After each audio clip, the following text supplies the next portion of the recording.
amigos, continuando então o nosso estudo do capítulo 7 de Daniel, nós vamos agora tratar do verso 25, especificamente ali na sua referência ao elemento temporal, que ali é registrado como tempo, tempos e metade de um tempo. Meu nome é João Antônio Rodrigues Alves, eu sou professor de teologia no Seminário Adventista de Teologia, com sede na Faculdade Adventista da Amazônia, em Benevides, região metropolitana de Belém, estado do Pará.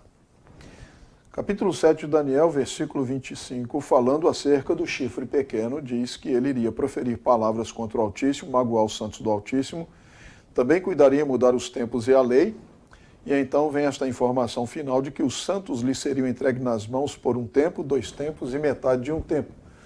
O que significa esta expressão? Algumas pessoas poderiam ser tentadas a entender que isto aqui é apenas um simbolismo sem qualquer significado real.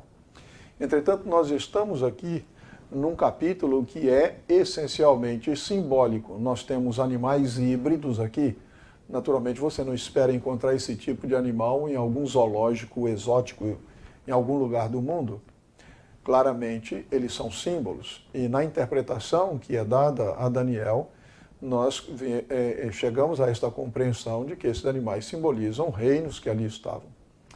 Além desse simbolismo relacionado, esse contexto que é totalmente simbólico, em que se encontra esta referência temporal do verso 25, nós encontramos também que a forma como é expressa esse período de tempo, como tempo, tempos e metade de um tempo, também é alguma coisa simbólica, não é uma forma usual de se expressar um período de tempo.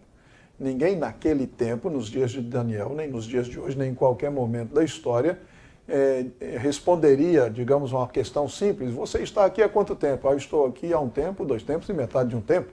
Ou quando é que você vai fazer isto ou aquilo? Eu vou fazer isso depois de um tempo, 2 tempos e metade de um tempo. Esta não é a forma usual de se conversar, portanto já aponta também para o seu simbolismo. E como compreender então este período? Nós já mencionamos no vídeo anterior que isto aqui se refere a um tempo, que seria um ano, 2 tempos, que seria 2 anos, e metade de um tempo, que é meio ano. Então, quando você faz a soma, você tem um ano de 360 dias, mais 2 de 720, então você chega aqui a 1080, e mais 180 dias, que é metade do tempo, metade de um ano, e você tem 1260 dias. Um dia em profecia significa um ano literal, portanto, você tem um período de 1260 anos literais. Qual é a importância disso? Porque isso aqui nos ajuda a situar no tempo. Situar no tempo o quê? Bom, primeiro, que os poderes deste mundo que afetam os filhos de Deus não estão liberados para oprimir, perseguir e até mesmo matar os filhos de Deus durante tempo ilimitado. Existe uma data de vencimento para os poderes deste mundo agirem e atuarem e ferirem o povo de Deus. Deus intervém, Deus coloca um limite, Deus estabelece um limite para a atuação dos poderes deste mundo. E isto é muito importante, porque isto nos dá a certeza de que Deus detém o controle da história. E por que então nós interpretamos cada dia como simbolizando um ano? Quando nós analisamos o texto de Ezequiel, capítulo 4, o profeta recebe uma ordem de Deus, no verso 7, diz assim: 40 dias te dei, cada dia por um ano. Voltarás, pois, o teu rosto para o cerco de Jerusalém, com o teu braço descoberto, e profetizarás contra ela, contra a cidade. Então Deus está dizendo que cada dia que Ezequiel ficasse deitado sobre o seu lado simbolizaria um ano. É uma forma de Deus estar dizendo quanto tempo duraria aquele período. Nós podemos aplicar isso também em outros momentos da profecia. Os intérpretes não têm dúvida acerca da duração das 70 semanas de Daniel 9:24, porque as especificações da profecia requerem que ali não seja interpretado literalmente, porque não haveria condições de cumprir cada especificação que a profecia determina.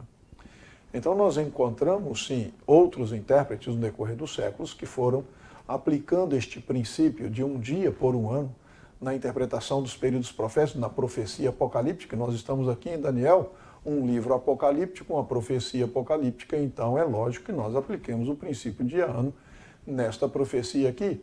Então, um tempo, 2 tempos e metade de um tempo equivale a 1260 dias, e um dia na profecia, um ano literal, portanto, 1260 anos. Mas agora vem uma pergunta muito importante. Como determinar o início e o fim do período?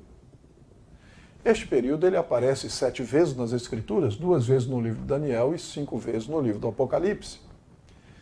Agora, uma característica deste período, nós não vamos revisar cada um dos textos aqui neste momento, mas a característica que nós encontramos no texto bíblico é a opressão que os filhos de Deus sofrem por parte dos poderes simbolizados em cada profecia.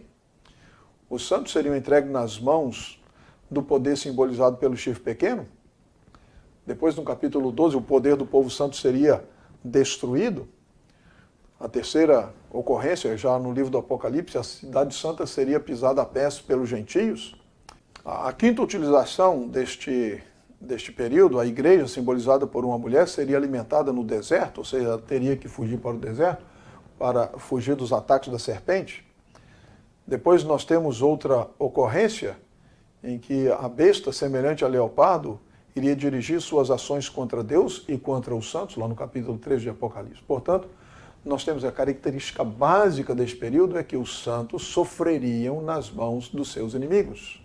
Aqueles que não amam a Deus, que não estão de acordo com sua palavra e que se voltam contra os fiéis que pretendem manter simplesmente a sua fidelidade a Deus. Então nós estamos diante aqui do mesmo período, só que ele está sendo referido de maneiras variadas. Passemos agora à questão específica da pergunta, para datar o início e o fim do período dos 1260 anos de Daniel 7.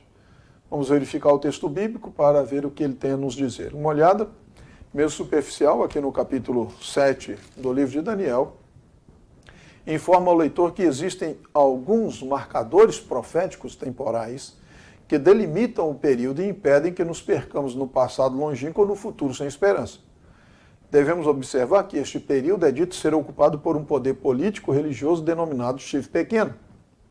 O contexto do capítulo 7 deixa claro que aqui nós estamos lidando com um elemento simbólico. Sendo o chifre um poder simbólico, não se refere a um ser humano específico, mas a um poder que teria um tempo específico de atuação durante o qual manifestaria o seu ódio contra o povo dos santos do Altíssimo. O primeiro aspecto a ser notado é que o chifre pequeno é mencionado após a referência aos 10 chifres que se encontram na cabeça do quarto animal, que simbolizam o Império Romano Ocidental, cujo término ocorreu no ano 476 da nossa era.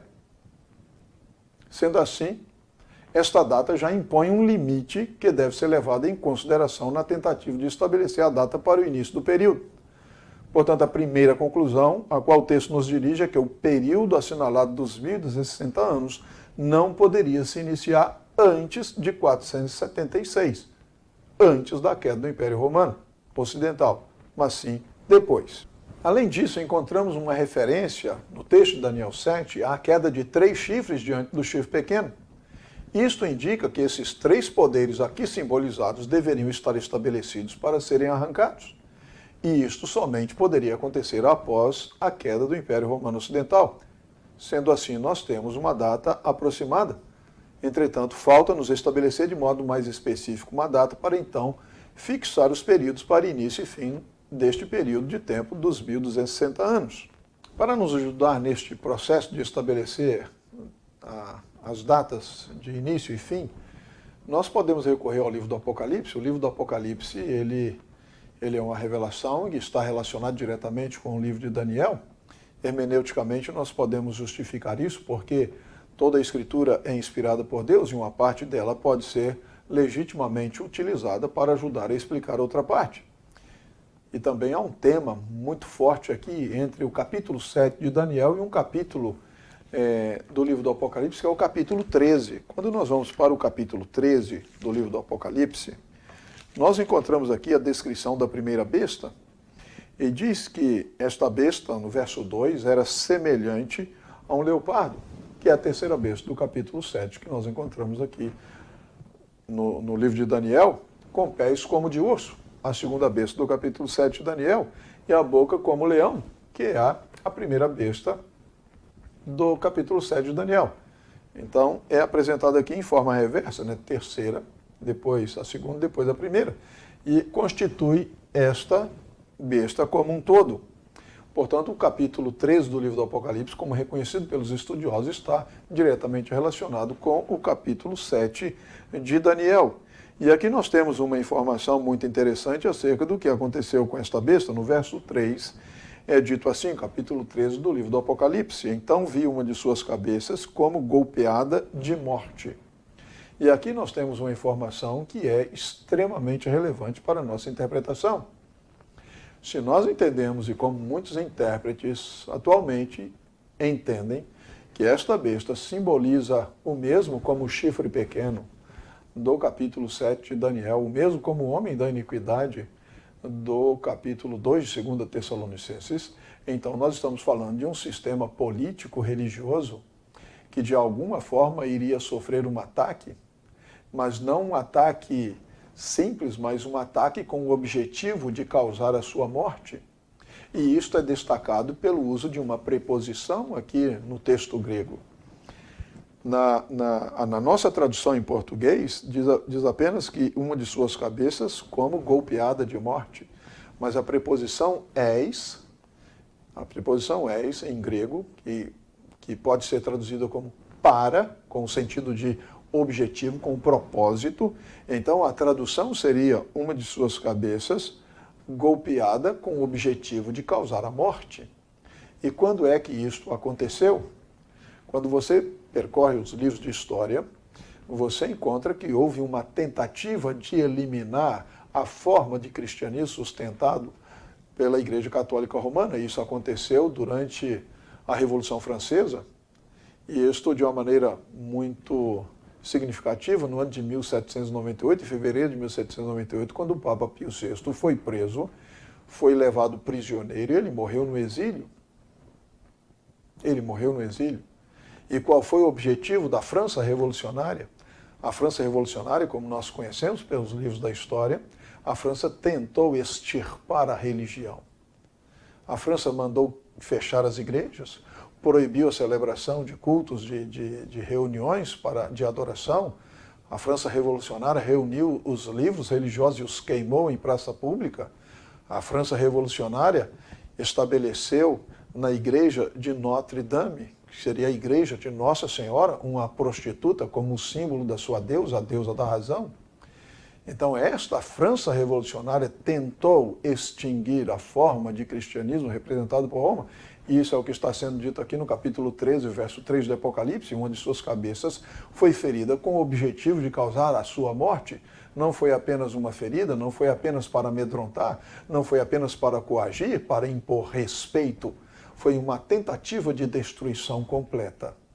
Mas, como o próprio texto diz, foi uma tentativa porque, na continuação, é dito que esta ferida mortal em algum momento seria curada. Então, se isto aconteceu em 1798, esta tentativa de destruição deste poder, nós podemos legitimamente, em uma equação, quando nós temos dois elementos da equação já definidos, nós podemos procurar um outro. Quais são os dois elementos da equação que estão definidos? Primeiro é o período de tempo, são 1260 anos. Qual o segundo elemento da equação que está definido? O ano de 1798, que foi o ano da tentativa de causar a morte deste sistema religioso. Então, quando você subtrai este elemento menor dos 1260 anos do elemento maior, que é o ano de 1798, você alcança o ano de 538.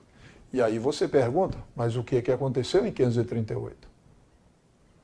E seria legítimo fazer isso? Eu já disse, é legítimo. Isso aqui é uma questão de matemática, é uma equação. Você tem dois elementos conhecidos, falta determinar o elemento desconhecido. E então você utilizou seus elementos para chegar a este ano, 538. E o que aconteceu em 538? A história também fala alguma coisa a esse respeito para nós.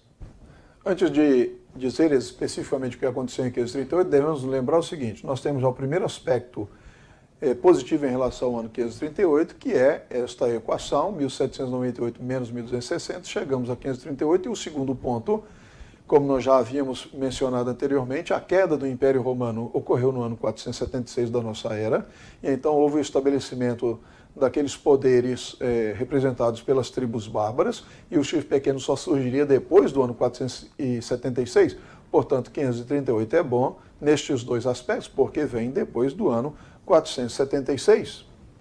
É somente depois desse período que o chifre pequeno adentra o cenário da história. Um outro aspecto que não pode ser esquecido é que uma abordagem hermenêutica que ouve a profecia com o desejo de entendê-la e após seu cumprimento chegar à sua plena compreensão, está em plena harmonia com a palavra de Deus.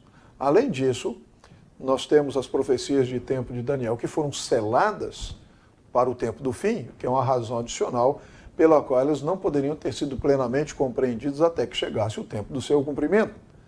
E então chegamos aqui, o que aconteceu especificamente no ano 538, para marcar o início do período profético dos 1260 anos. Deve ser observado que nos livros comuns de história nós não encontramos muita informação, visto que os historiadores não estão interessados no significado profético destas datas. Voltando ao capítulo 13 do livro do Apocalipse, nós encontramos aqui uma informação sobre esta besta que surge do mar e que tinha 10 chifres e 7 cabeças e sobre os chifres 10 diademas. Então, esta informação aqui é muito importante porque nós estamos lidando aqui, e especialmente no final do verso 2, diz que o dragão deu o seu poder, o seu trono e grande autoridade, esta concessão de poder que é mencionada aqui no capítulo 3 de Apocalipse, é feita enquanto os diademas estão sobre os chifres do dragão, isso é depois de 476. Portanto, nós precisamos observar atentamente que no ano 533, 5 anos antes da data que nós mencionamos de 538, o imperador Justiniano, que era imperador do Império Romano Oriental, reconheceu o bispo de Roma como cabeça de todas as santas igrejas e assegurou-lhe que nós, ou seja, o imperador, se empenharia em unir todos os sacerdotes do Oriente e sujeitá-los à sé de vossa santidade, ou seja, à sé romana. E, ainda mais, assim se expressou Justiniano, nos empenharemos sobre todos os aspectos para aumentar a honra e a autoridade de vossa sé, ou seja, a sé romana. O interesse de Justiniano pela igreja também se revela nos edifícios que ele mandou construir, que ele edificou. Assim, nós encontramos que, num aspecto ou outro, em geral, ou então especificamente, o poder tinha sido transferido para o papado pelo dragão antes de 538. Agora, e a sede do poder? Não tinha Roma sido dada aos papas desde 330, quando Constantino mudou a capital para Bizâncio? É muito difícil que isso tenha ocorrido, mas mesmo que tal tivesse acontecido, esta transferência é muito precoce. Veja, a queda de Roma foi em 476, e tudo isso deveria acontecer depois de 476, uma doação da sede depois de 476. Isso aconteceu em 476? Não, porque quem estava dominando Roma, as tribos bárbaras, por que eram chamadas de bárbaras? Elas tinham uma forma de cristianismo, um cristianismo ariano que não reconhecia a liderança do bispo de Roma. Teologicamente, eles tinham divergências, e essas tribos arianas dificilmente reconheceriam a autoridade do bispo de Roma. Os érulos, eles foram imediatamente sucedidos pelos ostrogodos, também arianos, e os ostrogodos ali permaneceram na península italiana, e de uma maneira particular, eles permaneceram em Roma, e assim faziam a sua oposição teológica aos objetivos do papado. Agora, e no ano 538, o que aconteceu? Os ostrogodos eram liderados por um rei forte chamado Teodorico, mas ele foi sucedido por reis fracos. E só que Justiniano tornou-se imperador no Oriente, ele era um monarca forte, era um monarca vigoroso. E então começou a batalha de Justiniano. Em 534, ele enviou seu general Belisário, e que atacou e destruiu os vândalos no norte da África. Em 535, Justiniano declarou uma guerra sem trégua contra os ostrogodos e ordenou então a Belisário marchar para a Itália. E isto aconteceu, e Belisário entrou em Roma. Na verdade, não houve uma batalha, Belisário entrou e os ostrogodos saíram. Abandonaram a cidade e Belisário então ocupou. O exército imperial entrava por um lado e o exército gótico saía por outro lado. Agora, se os godos abandonaram a cidade de Roma no ano 536, por que não considerar esta data em vez de 538? É simples, porque em poucas semanas os godos retornaram. com um exército que alguns estimam de 150 mil homens. Então o que nós temos aqui, Belisário está dentro de Roma com 5 mil homens e do lado de fora tem um exército gótico com 150 mil homens. Então dificilmente se poderia dizer que Belisário havia realmente libertado a cidade de Roma do domínio ostrogodo. Quando começou o ano de 537, não se poderia dizer que Roma estava livre da influência dos ostrogodos. Agora, os ostrogodos contavam com um rei muito incompetente chamado Vitígias. E então eles cometeram uma série de disparates que iriam custar-lhes a cidade, a sua independência nacional e, por fim, resultar na destruição de sua raça. Um outro erro muito sério que eles cometeram foi o corte dos 14 aquedutos que traziam água para Roma. O objetivo era levar os romanos ao desespero pela sede.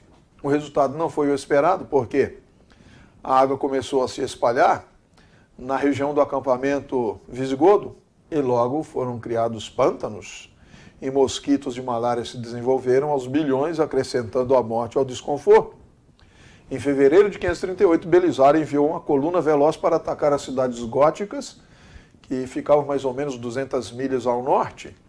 Então, quando os restantes dos godos, que estavam sitiando Roma e que já haviam sofrido e que já haviam assistido à morte dos seus companheiros por causa da malária, quando eles souberam que os seus próprios lares, que os sacrifícios que eles estavam fazendo se destinavam a proteger, tinham sido entregues ao fogo e à espada, eles ajuntaram os seus pertences esfarrapados e bateram em retirada desolada e patética. Dos 150 mil que presumivelmente tinham marchado sobre Roma no inverno, ao princípio do ano de 537, apenas alguns milhares estavam com vida na primavera de 538. É verdade que os godos permaneceram na Itália por mais 15 anos. É verdade que quando Belisário retirou seus exércitos imperiais da Itália, eles conseguiram mais uma vez invadir o país, mas isto não era uma reconquista genuína. Tão logo retornaram as tropas imperiais sob o comando de Narsés, os godos receberam um curto prazo para se retirarem com o seu exército. E por que os godos estavam tão fracos em 553, quando tinham sido tão fortes em 537? Pela única razão de que eles haviam sido dizimados, massacrados, reduzidos à impotência pelos decisivos eventos em Roma que tinham alcançado o seu clímax no ano 538. Portanto, a partir desta data de 538, o bispo de Roma estava livre da interferência teológica destes poderes que eram hostis às suas pretensões. Por isso, este ano, ademais de se encaixar bem com esta equação que fizemos, 1798 menos 1260, que chega a 538. 538, que é uma data posterior a 476, quando os chifres já estavam estabelecidos e o crescimento do chifre pequeno, que é um símbolo para o papado romano, que iria crescer, iria desarraigar, iria arrancar esses 3 outros chifres. Além de tudo isso aqui, nós temos este evento decisivo em Roma, que livrou o bispo de Roma de qualquer interferência externa. Portanto, nós entendemos que o período dos 1260 anos iniciou-se em 538 e chegou ao seu término no ano de 1798. E neste período, então, muitas atrocidades foram cometidas em nome de Deus contra pessoas que procuravam servir a Deus de acordo com a sua consciência, de acordo com a sua leitura, a leitura que faziam da palavra de Deus. Se você consultar os livros de história, ninguém nega que ocorreram massacres e mais massacres de cristãos realizados por outros cristãos que não suportavam alguém que divergisse, que tivesse uma ideia diferente. E este poder já foi reconhecido. É o papado romano, que destruiu o povo dos santos do Altíssimo durante um longo período, até que foi interrompido.